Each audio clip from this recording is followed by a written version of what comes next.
Good evening once again, and welcome to this corner where we challenge status quo and redefine standard and invite men to a higher life of goodness. We say we dwell in goodness, and this goodness means that our perception and our sensitivity is influenced by goodness. And when we talk about goodness, we talk about the pure goodness that is from the source of goodness. And so because we're in goodness, it shapes our perception and perspective.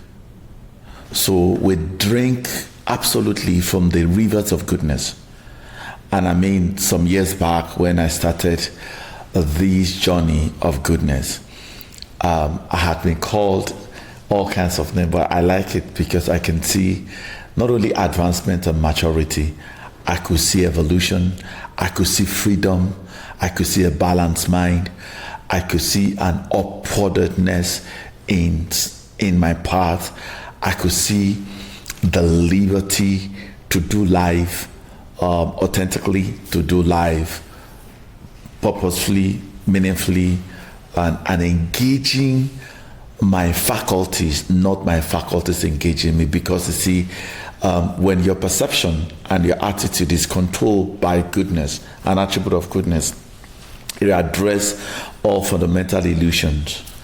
It also, the second one, that it influences our thought pattern. I tell you something, a healthy mind will think healthy thoughts and produce after its kind and enjoy the fruit of a healthy mind.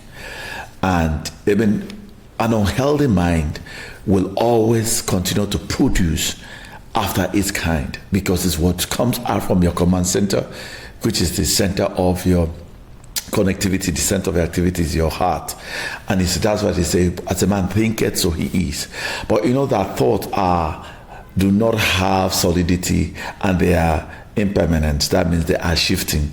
Those thoughts that you engage, that you give attention, that you fuel with energy, that you periodically repeat, that have become your commonplace, that's what shape your reality.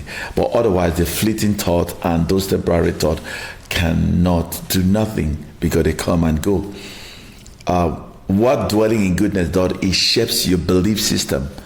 Critically, we say it here and there, and that's what shapes your reality.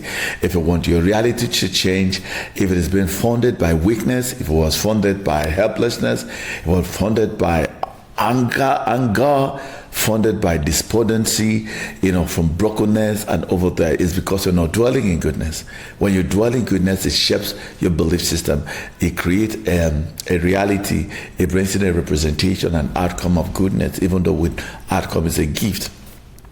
So what it does when you dwell in goodness, it automatically influences your emotion.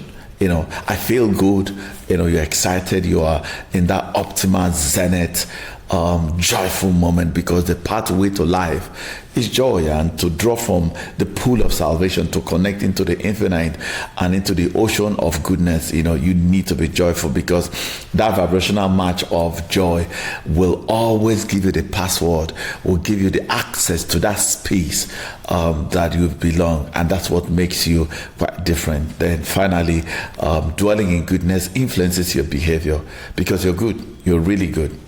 Because you have good thoughts, you give good behavior, and you have good expression, a good conduct, and good character. I mean, they are salient thing, but if you are going to access a higher life, you need to be able to upgrade your mental construct, because your mental construct that is not rooted in goodness will be flawed. And how you know is when you do a test of your freedom. Freedom is that place where you're balanced. I can give instance where you are calm, in even-tempered. Even-tempered give you access to be able to be in charge of life. And I got this when he said, let not your heart be troubled. Believe in me, believe also in my Father. My father's house, there are many mansions. So we're continuing our journey on the illusion of control. And I'm going to center on relationship, really a bit of relationship, all kinds of relationship. You know how people say, oh, I love him, I love her, but he doesn't respond. Oh, I've done everything I need to do to please him or please her or to please my parent or to please my boss or to please my children or to please the world. Please, it's not going to work. I'm going to center on this because I think it's a major issue in relationship. That's why we have relationships that are breaking. You say, oh, I've given my best, he's not responding, he's full of himself, he's self-centered, blah blah blah. Or you know how you're in a relationship, you're the one always giving. All your friends, I'm in that space as well, to where sometimes I feel I'm the only one giving. Oh, I'm giving love, I'm giving respect, I'm giving honor, I'm giving money.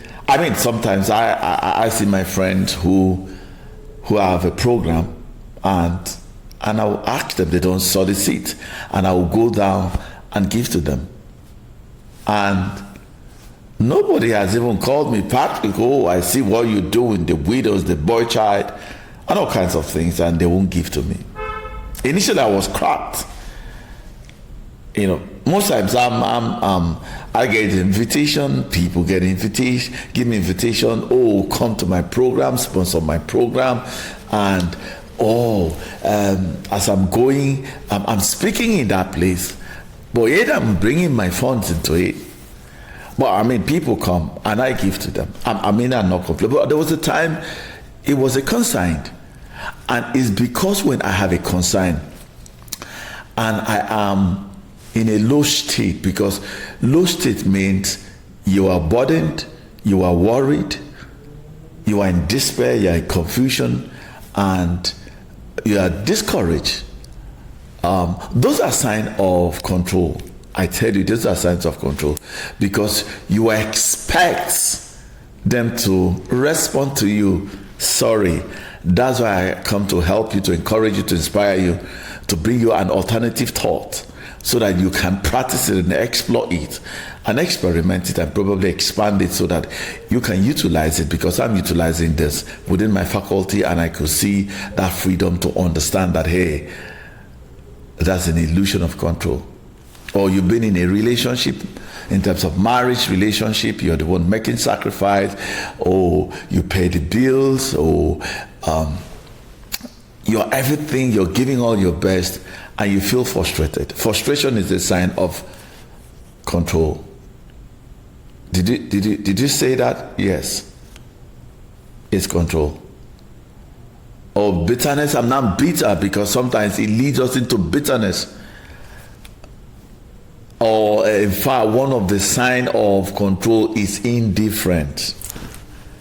Indifference.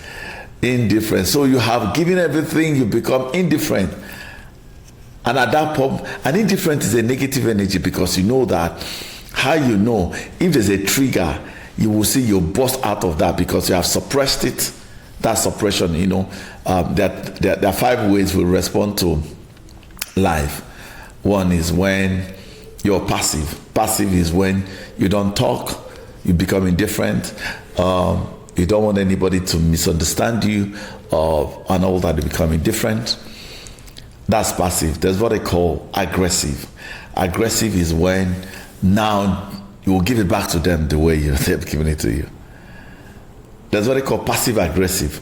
Sometimes you're quiet, sometimes you burst out, There's what they call you now metamorphose into manipulation. Okay, so now I'm giving this guy, so I'm going to manipulate that person to turn over there.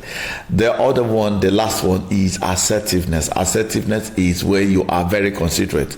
You know that's what we'll be handling, the ability to know that you have a mind, the person have a mind, This person have knowledge, this person have knowledge, this person have choice, this person have choice, this person have certain knowledge, and this person have certain knowledge, this person have, because of that knowledge, he has some certain experiences, you have a certain experiences, and eventually you'll have certain perspective. It is important you understand this illusion of control so that you are forever delivered, because you shall know the truth, and the truth that you know will set you free. So I've come to help bring you the truth or principles that will help you to be able to free you so that you can enjoy life. I feel that we suffer a whole lot in relationship. Today I'm really going to talk about this relationship because I've been there and I've been healed. I give instance. Let me report myself. I'm very, very mindful in how I set things. I mean, sometimes I wonder about myself because I can get into the kitchen and in 1 second I spot spoons that are not good place. I'm doing them on my way, I'm doing it, I'm setting it up over there. I get into maybe my living room. In 1 second I would just notice things are not out of order. No, this is not OCD. Now, OCD are perfectionists. My friend, there's no anybody that tell you he's perfect or she's perfect. I mean, it's an illusion of control. It's completely an illusion of control. If you say you're perfect, why is it that change is constant? So if people change, I've been people who say they don't change. People change. Situation can cause you to change. Environment can change you. Money can alter you like this. This person you say cannot change will change. Obstacle can humble you. So people change. People change. Really, people change. So I get into the house and I get a setup. It was so bad. I mean, those days, like I get back home, the moment I see footwear littered everywhere, I will not eat. I just get up. Indifferent, I'll just walk straight to my room. You kill people. Honestly, a cracked relationship. You like to be very calm and you expect your partner to be calm like you. No, your makeups are quite different. Your individualities are quite different. Your trainings are quite different. Your attributes are quite different. In fact, your experiences are quite different. Your evolutions, they're like evolutionary process. There are people who I talked about so much about it. There are people who don't want to grow. They're quite different. But you are schooled in a certain way. You are trained, retraining, learning and relearning, acquiring, seeking for personal growth. You are top in your growth patterns. Your season, you're updating, you're upgrading. Some people feel that it's too much because honestly, self-growth is costly, it's expensive. It takes almost of your time. For some of us, we're ever reading, we're ever cramming, we're ever journaling, we're ever reviewing. I mean, for me, if somebody visits me today, I need to do a review system, a critical moment to have a review so that I can up my game, I can upgrade my game, I can mature more or consolidate what are my gains and all that. So that personal growth is quite challenging. So I mean, I give you instance. Exposure is another thing. Exposure. Now, there's a time I go out, I travel, I stay in hotels. I mean, there are times, honestly, most times in a trip, I can be in 5 hotels. And each of those 5 hotels have a different way they make their bed. And those things will expose your mind. And now you come back home, right? And suddenly you expect maybe the house help, you expect maybe your spouse, you expect maybe your children, maybe you expect your younger ones to make the bed that is on your frame of mind that you have internalized, and they have not internalized it. And it took a long time. There's a process that it took you, time management. You put in a lot to be able to to have that as a nature, to become it. Now you've become it. You think it's automatic. Suddenly you start judging people and expecting people. That's the illusion of control, and it breaks people. And I hope it was breaking people. I'm really sorry. I must confess that I'm sorry. Let me tell you another thing.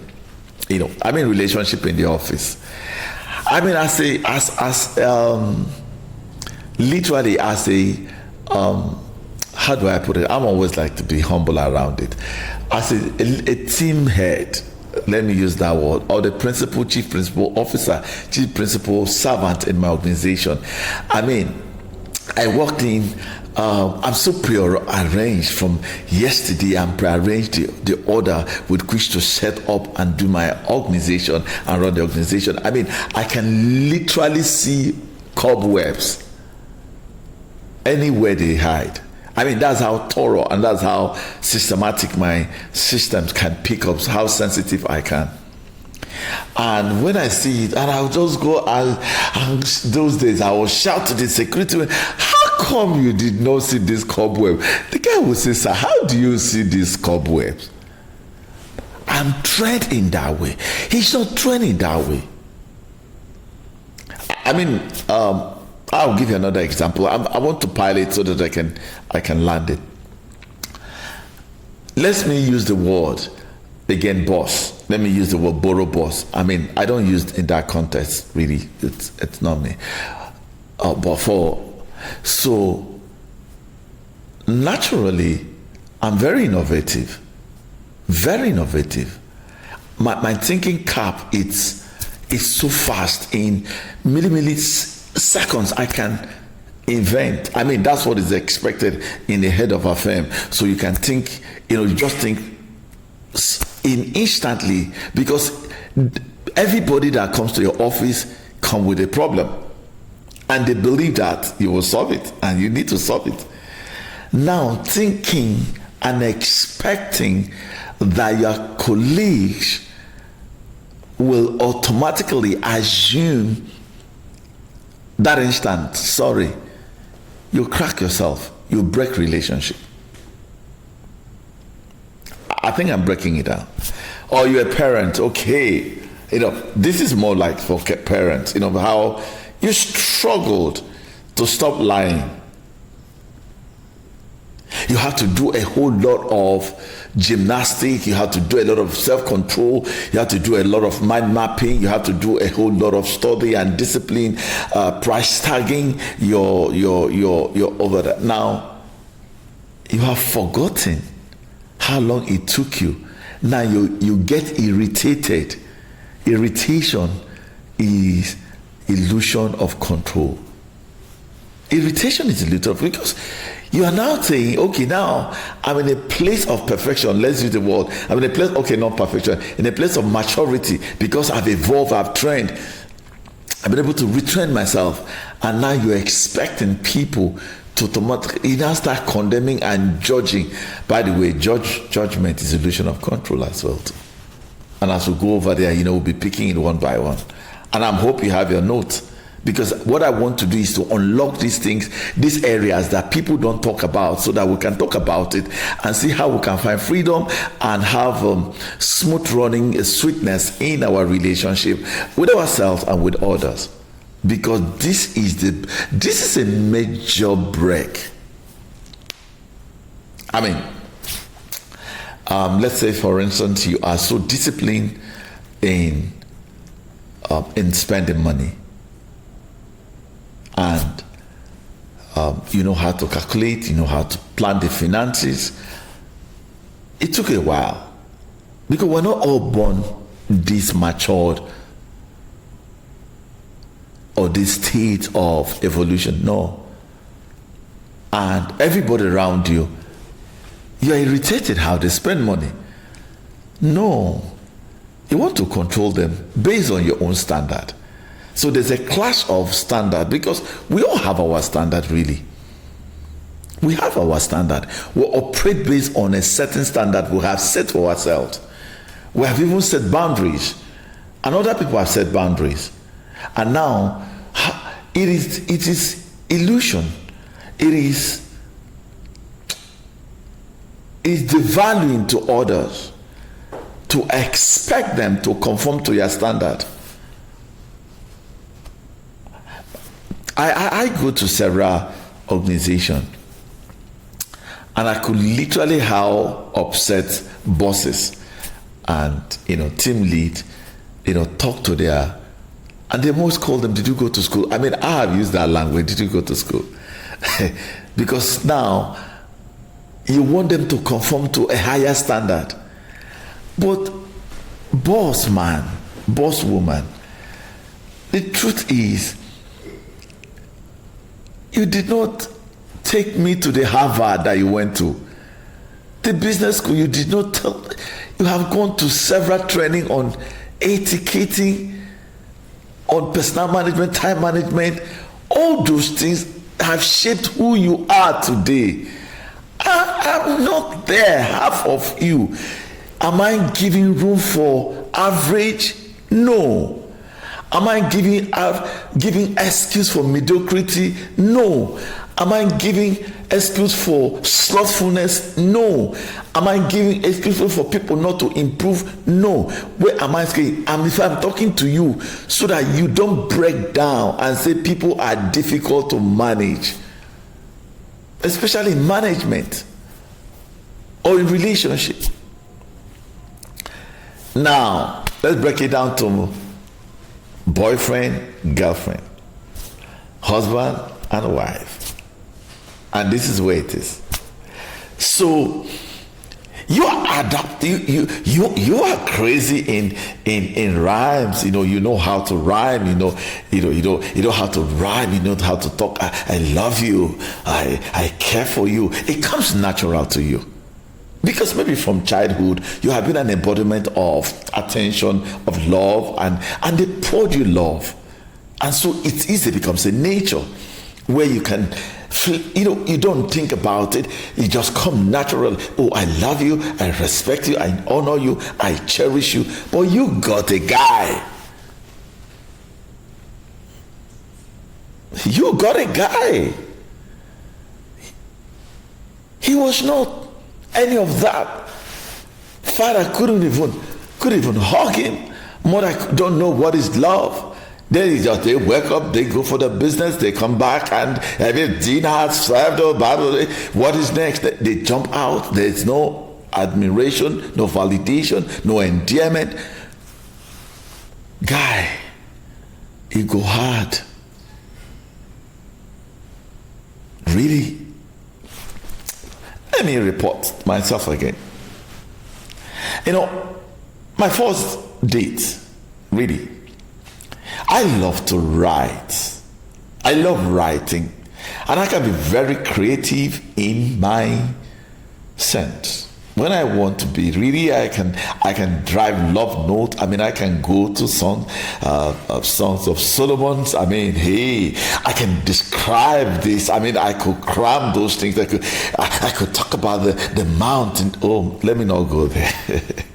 So one day, usually, so I'll go to the port. I'll write notebook. I write a note and I drop it in the note, and I was expecting. You see, expectation is a trap because you're wired out. I'll give instance so that you stop controlling people. Learn from me. So what happened? I write a note and put it in the pot. My idea is that when you open the pot, you're excited and you jump on me. Oh, what is this? I will tell you why. And this person come back, maybe traveled, and I put a cardboard like this, and I'll say, welcome home. How you say, baby, oh my God, I don't know what you call that person. What is he looking for? I'm tired. Maybe you think that you're looking for something. Meanwhile, it's just a nature, right? Or you know how you get into the room and you write a love note and put under the pillow, on top of the pillow, and the person comes in, endearment, and just look at it, fold it up, and drop it, and never look. And now you get frustrated. Oh, I'm doing my best to love you. Sama, it's your nature. Deal with it. Am I saying that there should be no reciprocation? If you get it, you are graced. I salute you. God bless you. But hey, do what you want to do. So after a while, I stopped doing it because I feel like it was causing more harm than the intended good. But one thing we don't understand, we give up too even. We're not patient and persevere. Because it's our nature. We can't even draw from the reservoir of resilience, of consistency, commitment, because that's what we enjoy. Then we quickly back out and get upset. What do you think? I won't do this again, I'll do it again. So one day I sat with this, my friend. I mean, after we have closed their relationship, I said, what happened? He said, no. He said, when in my house, when they praise us, they want to use us. When they affirm us or validate us, the next thing is, hey, go and do this for me, go and do this for me. So it was an instrument of control. So you coming down to use it, because they have not purged their old self and been that old self eradicated and then thrown a new self in a place of secure, that now they are secured. So that has created an insecurity, and any trigger will create defensiveness. You see why people defend? Oh my God. See, that's why we need to understand in relationship, because the thing we are suffering and complaining is illusion of control. This can heal you. I don't know, I'm healed. So it says, so when you were doing that thing, I was afraid that the cycle of use, you see how our attachment, our clinging, how experience have formed us in our mind, so we are straitjacketed in the way, one way to live, without a robust mind, without a mountain view, without multiple dimension of view to do the work. So because that's the way we're trained, and so now when they think like that, and the more they think about this, see it will appear. I say, oh, and honestly, it stunted me for a very long time, because now it stunts that flow of creativity. Guy, now create with the create. I mean, what I mean technically is we are creators and we can only attract. You see, when he says it's more blessed to give than to receive, it means that when we give, our responsibility ends in giving. How we receive is outside our control. I'm going to talk about a bit of honor. Please remind me. Type it and remind me to talk about a bit of honor. So that thing stumped me a bit. It created a whole lot of, it changed me. That's not who I was. Have you seen how illusion of control can destroy a very potential relationship? And we need to come to this understanding and illumination so that we can transcend from this elementary and move into higher life. And I got into this relationship, and it was very easy for me to say I love you. I did everything. I was even begging. Begging for that attention is illusion of control. Oh, he doesn't tell me I love you. Enjoy it. Enjoy it. How do I enjoy it? Let me tell you. You see, I've been in this life for a while.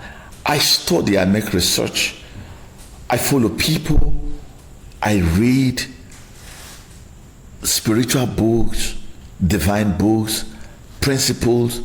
They are very simple. Let me give you an instance. I'm going to read something in Proverbs chapter 19 verse 21. A person may have many ideas concerning God's plan for his life, literally, but only the designs of God purpose will succeed in the end. A person may have many ideas concerning God's plan, but for his life, but only the design. So it means, this is the concept. I have an idea, and let's say I'm dealing with another person. Another person also have an idea of when to say I love you, or I can't say it until I mean it. I can't say it because it is my instrument of commitment and loyalty. Because it comes natural to you does not mean that you even mean it. It could be a tool of manipulation. It could be a tool of validation. It could be a tool of acceptance. It could be a tool of favor. And you may not be committed to it. I'm not saying, but let's look at it. Because you see, some I love you are sentimental. Because what you call love for us is unconditional. It means that whether you love me or you don't love me, I have chosen to love you. And there is no expectation, there is no sense of entitlement, there is no looking for validation. No, I love you, and it is me loving myself, finding that expression. Then the other person is difficult to give the love because it's a tool of commitment, it's a tool of engagement, it's a serious issue that the moment that word comes out is finality, is a single focus, and you're judging that person from that instance that the person does not love you because you say I love you and you get upset and you walk out. You have lost a gem. That's what it is. But if you are a bit patient, persisting to reveal, I think he's late Mrs. Pastor Odukoya that said time is a revealer. And if you consistently, unabated, unashamed, uninterrupted, continue, it means it's your nature. And the fact it's my nature does not mean I have to force that nature to other people. And that's what is breaking relationship. Be calm, relax. It's okay, Patrick. But the Bible said, or the good book said, give, it shall be given unto you. Press and shaken together shall made. Let me read something.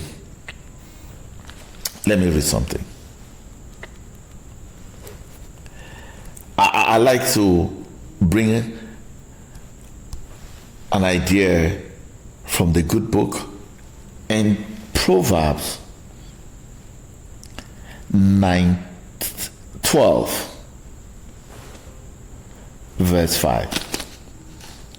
Is it verse 5? Yeah. You're rewarded.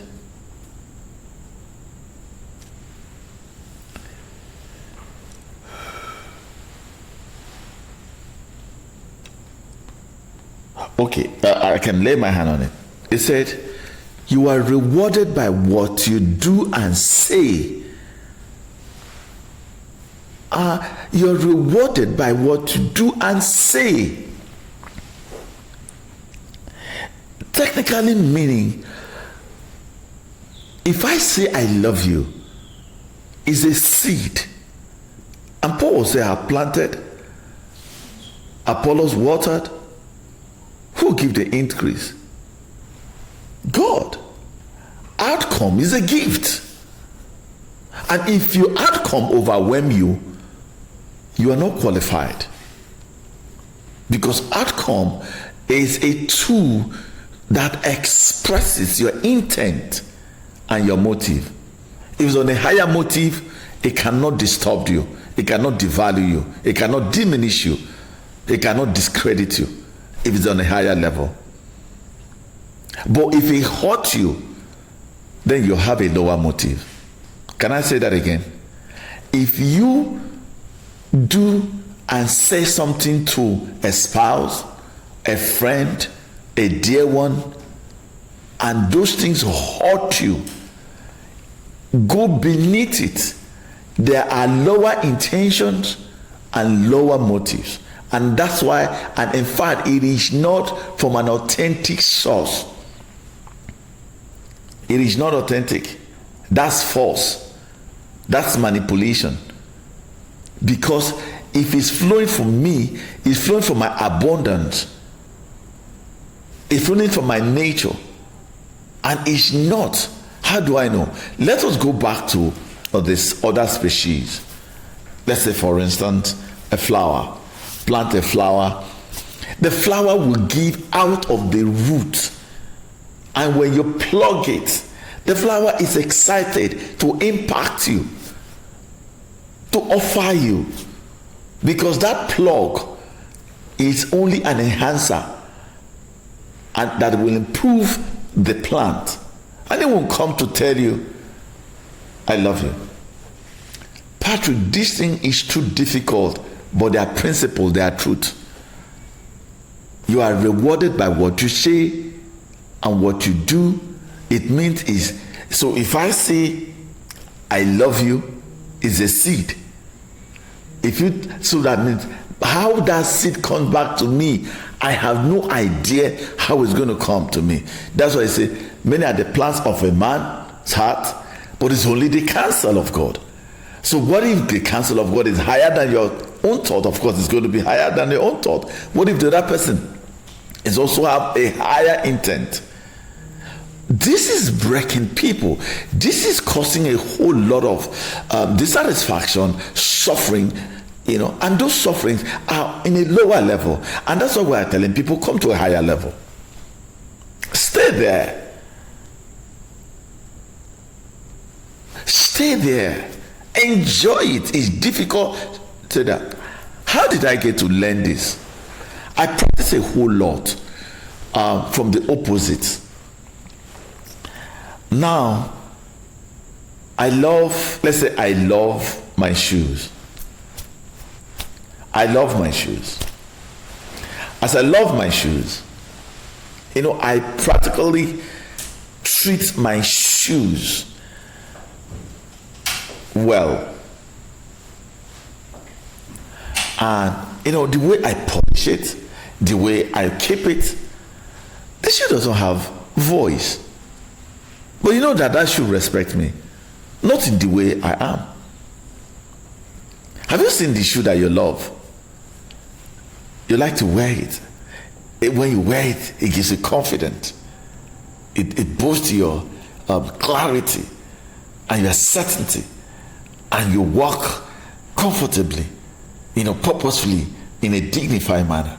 Yes, the fact that you say that I love you, I admire you, I care for you, I honor you, it is because you are loved, and you are only going to give from your essence. Get it right. If it hurts you, it carries a lower motive. Lower motive and lower intention are something that self-centeredness, something that serves you. And that's the truth. When we honor people, and you can't get it wrong with honor. In fact, I said me, I'm honorable, and the only thing that can come out of me is honor. And really expecting, let me give an instance again. I'll come back to relationship, but let me give the relationship with security men or lower staff or waiting staff and all that. You know how we expect those people at attendants to honor us because we come with a cologne, smell with swag, and with a sense of honor, and we look down on them because they are the people serving you. Hey, you think from a lofty place. In fact, you think from what they call the super ego, because now you want them to recognize your lofty area. They're in a lower place. They will offer you lower place. And that's the truth. Because first of all, you have already deconcerned them, judged them, and pegged them where they belong. What do you expect? You think that they should honor you from the place of their survival? Or you thinking about sustainability? They think from the place of survival. The thinking pattern are quite different. The energy there are quite different. The vibration there is quite different. The frequency quite different. And so the only way that they can treat you in that frequency is when you upgrade them, and they will now come up. Let me bring something very also clinical. You know, you bought a shoe, or you bought a shirt or tie or some sort of thing in a high brow shop, and it's expensive, and you know the what, and you wear it with such connection, that's such relevant, significant value because you know the price. And now you gave it out, and probably somebody who do not shop where you shop, who do not understand the significant attachment to that gift, and the person wears it casually, and you get upset. Do you know how much I bought that thing you're using? If it means too much to you, I don't know. They don't know. Really, they don't know. Honestly, they don't know. Unless they have the same idea, or they have come into that frequency of knowledge, no way how much this they value, they cannot treat it same way. Managing them, or micromanaging them, or coaxing them, or forcing them, you break them. They can't flow. I mean, I've been in this. Now, let me dive a bit about house help. Then you bring house help, and maybe from the village, maybe from a local place, and you brought the guy or him to a standard. The house, first of all, is intimidating. Different class. So there is a cultural shock, and there's a panic attack that would destabilize this person and disconfigure that person, honestly, because at this moment, what is critical is that there's a differential, and you cannot automatically sense it or sell it or shout it or deposit it. It's a transition. It's a process. That augmentation in terms of scaling up will go through a process because you were not this good before. So now you suddenly desire that the house help, the assistant, the house help, should be able to operate at the same frequency with which you're operating. You will break them, you force them. That's why you're shouting. That's illusion of control. But I hired them, trained them. Why do you extract what has not been imputed? Why do you expect more when less is given? Why do you expect what you have not nurtured, what you have not tendered? It's a big issue. It's a big issue. So we got to be patient a bit. We got to be patient. Knowing significantly, this thing, write it down. It's so powerful. If you live this way, not only you are going to make an impact, you're going to be stressless. What stress us is the illusion of control in relationship. Illusion of control about relationship. I'm going to be diving into more of this so that I can touch every area, especially this house help. We need to center on it. It's a major issue. It's cracking. First of all, they don't eat the kind of food you eat. You have segmented it. You have decorated them as low level. You have in fact, by implication, letting them know you are doing them a favor. You have seen them from a very place of disadvantage, and you communicate that idea of disadvantage, that they are nobody. What do you expect a nobody to do? But when you come back, you shout, oh, I asked you to wash the toilet this way, I asked you to do this way. That's illusion of control. And don't forget, when we started this in our good book, we said, if you lose your life, you gain it. If you want to gain your life, you will lose it. We are gaining our life, and it breaks us because they are crowded in selfishness and with a lower motive and lower intent. And those intent are self-centeredness is towards us, and selfishness is what breaks us. In fact, selfishness is the the major root of control. I'm not going to delve into those insignificant things like why are you in control? Because you want pleasure, you want stability, you want maintain some level of stability and frequency. It doesn't work that way, because people change. Life change. I've seen this house help. It's difficult. Let's even talk about brother and brother relationship, or brother and sister relationship. As people, we have what we call our individual makeup. We may come from the same home, but we have individual makeup because the constitution running in us uniquely, has empowered us and infused us with certain attributes. For instance, it may come natural to you to honor people. Other people, it won't come natural. Others will feel that you need to earn it. Have you not heard when people say, my brother has not earned that respect? My brother has not earned that respect. So why should they? Some people feel you got to earn it. If you don't earn it, I won't give it to you. Others, because they are in honor, and it's easier for them to give to you.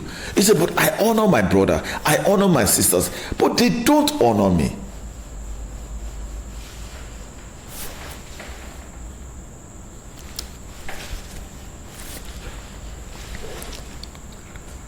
So you see conflict. I don't even understand sibling rivalry, where people feel I'm always the one catering for everybody. They don't care for me. Don't stop, I beg of you. Don't break down. It's your gift. It's your estimation of highest honor. Stay there. Stay. honestly, I don't speak what I don't practice. Honestly, there was a time my life was almost a wreck because I was the one carrying everybody in the family. And it was almost like an entitlement to everybody, like I'm working for them. And when there's a favor that I can benefit, they won't remember me. But when there are issues to solve, they remember me. But let me explain to you. This is a trust. I read a story, and all of us may know this story. There are 3 people that were given a gift. If you don't work your gift, that gift will be stunted, will be polluted, will diminished, and eventually taken out from you and handed over to people who work their gift. The other relationship I'm going to talk about before we close. And these 3 guys, the other guy say, hey, freely has I given, freely would I take. No expectation, no validation. I'm enjoying what I do. The boss is okay. If he doesn't like, I'll work my gift. No expectation, no validation. I'm enjoying myself. There's a self-satisfaction. There's contentment in here. There's fullness. I have an abundance. Why don't I deploy it? And they deployed it. At some point, they were not expecting there was anything good was going to come out of it, but they were just enjoying themselves. After all, it's an opportunity to serve. And when the master came back, I asked, okay, hey, let me even check what have you been doing with yourself. He said, oh, yeah, I enjoy myself. See, you gave me 3. I got extra 3. He said, really? Ooh, it means I'm going to multiply you. There was not expectation. There was no entitlement. Entitlement is a breaker. Entitlement is control, illusion of control. But that freedom is what brings you the best. Why should I be entitled to get something? It's like I'm forcing it. No, but it's not valuable. I'm entitled to my parents' wealth. No, I will create my wealth.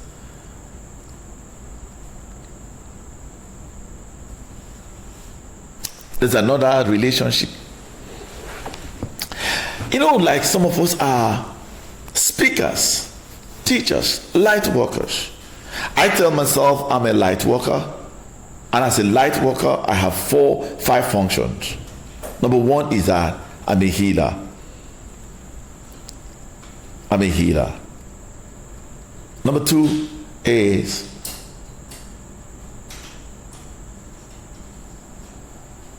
I'm a messenger. I'm a messenger of goodness. Hey, if you don't know, I'm a messenger of goodness because I dwell in goodness.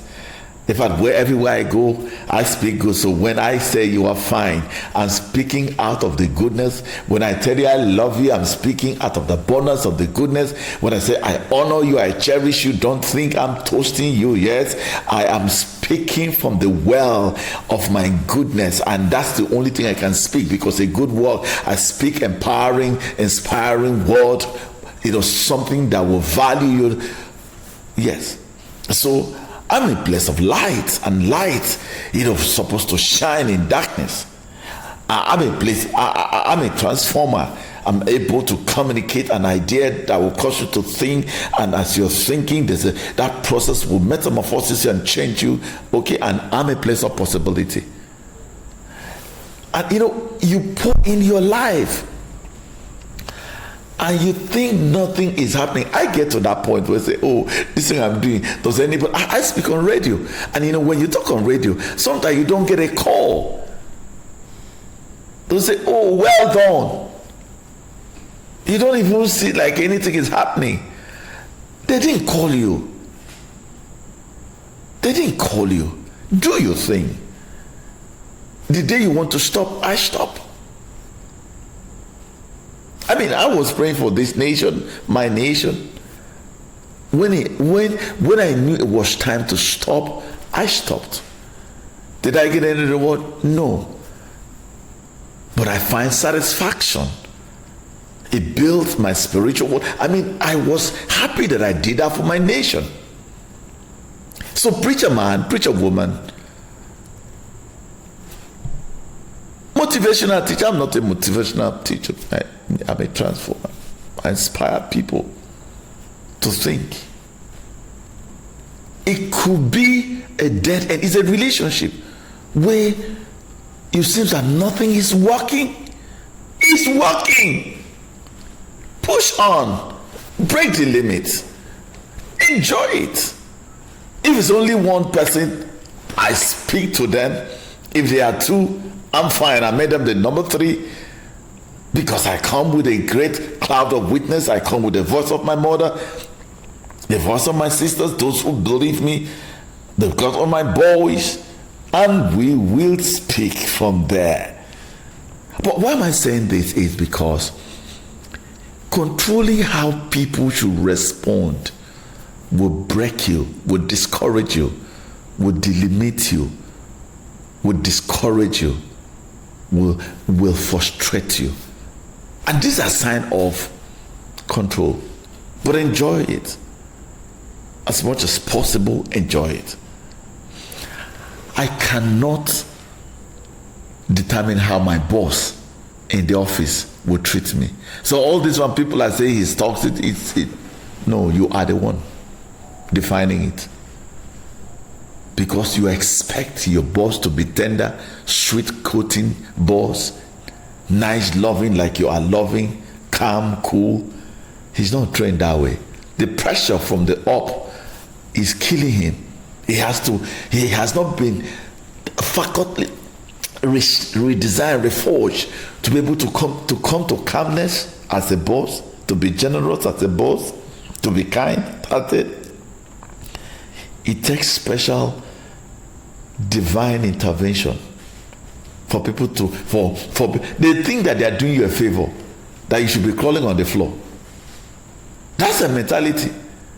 Oh, that a man is paying your salary and want him to respect you. Who respect? Please look for another job, because they are already thinking that they are doing you a favor, expecting them. That's control.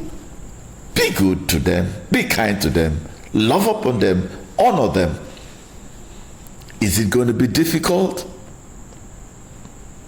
Is it possible? Is it attainable? Yes. And that's why we can communicate it. And don't start too much. And my counsel will always be, if you really want to live a life without control, learn from non-living things.